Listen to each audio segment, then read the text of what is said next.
ఈ అన్ని కాలేజీలతో పాటు పులివెందుల కూడా మనం అనుకుంటున్నటువంటి 17 మెడికల్ కాలేజ్లో భాగమే కదా.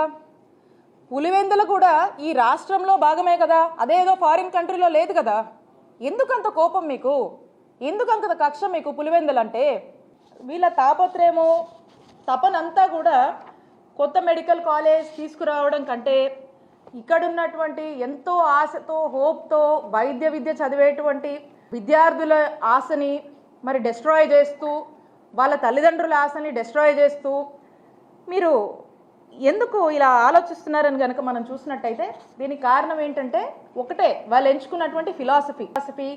Privatisation is the philosophy of this government. ఎవరో ప్రైవేట్ వాళ్ళకి ఇవన్నీ కూడా దారాదత్తం చేయడం, ఏదైతే ప్రజల ఆస్తిగా ఈ యొక్క గవర్నమెంట్ కాలేజ్ని, ప్రజల యొక్క ఆస్తిని ప్రైవేట్ వాళ్ళకు దారాదత్తం చేయడం అనేది